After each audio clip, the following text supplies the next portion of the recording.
So it started with seeing some nieces and nephews. It's not right because I can't enjoy ones I love. Because the cute things, the things we love, flashes you back to one moment that when I hear my niece say something in that cute toddler voice, it takes me back to a 4-year-old little girl looking me in the eye saying, "Please don't let my little brother die." That year I had a pretty tough year. It started out with my father passing away.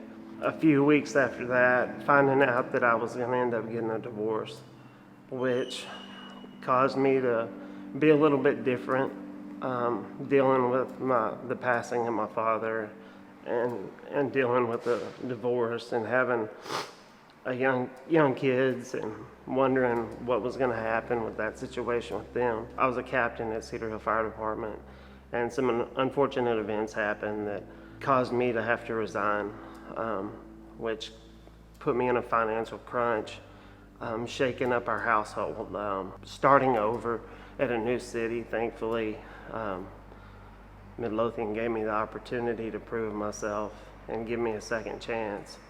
But when you come into the fire service, you start off at the bottom. So going from being a captain, an officer, just one city up the street, right up the highway, and then coming down here and being the guy that's the new guy that has to do all the grunt work, the rookie work, and things like that. And the guys were great, but treated me excellent, and just got into the swing of it again. And less than 2 months, we get this call for a 2-year-old drowning.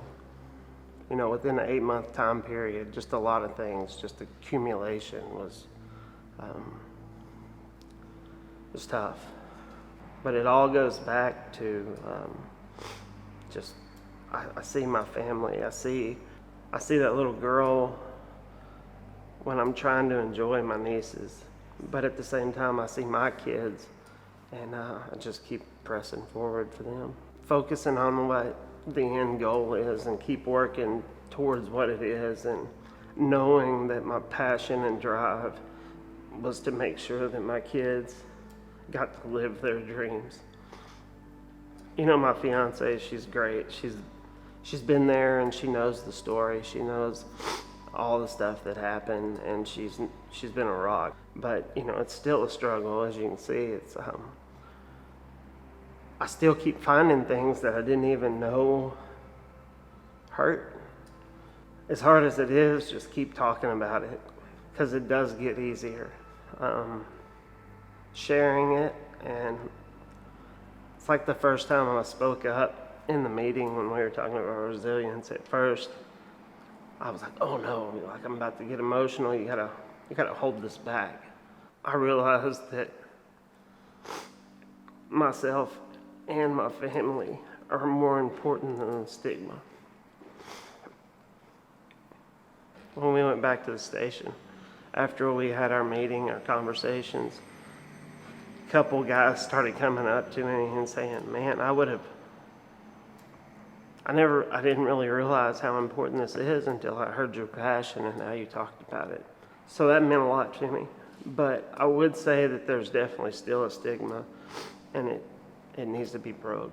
I've just gotten to the point to where, like I said, it used to, I would have cared, and now I don't. It's silly to me to think that I should repress something because somebody else might think it's, a sissy thing or something. But I actually think it's more macho or tougher to be able to step up and put it out on the line and talk about it.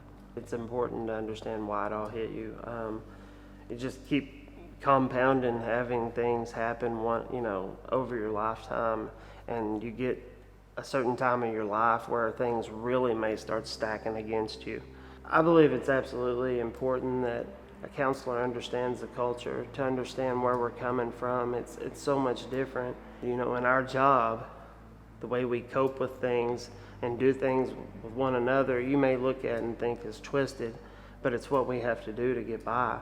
If anybody else at a job was handed a baby that was 20 weeks gestation, that you could see its bones and its veins through its skin, and was asked to do CPR on it, and they were standing in their office. Those people would be offered time off.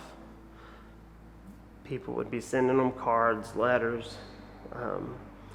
It would just be accepted a lot different. For us, we're expected to take that child to the hospital, finish our report, and get back on the truck and be ready for the next call.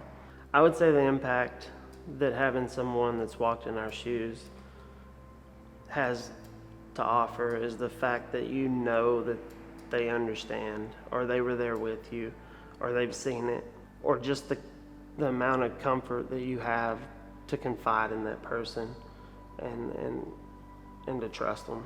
We got into this job to help people. So let's help people. Let's help our brothers, our sisters, our co-workers.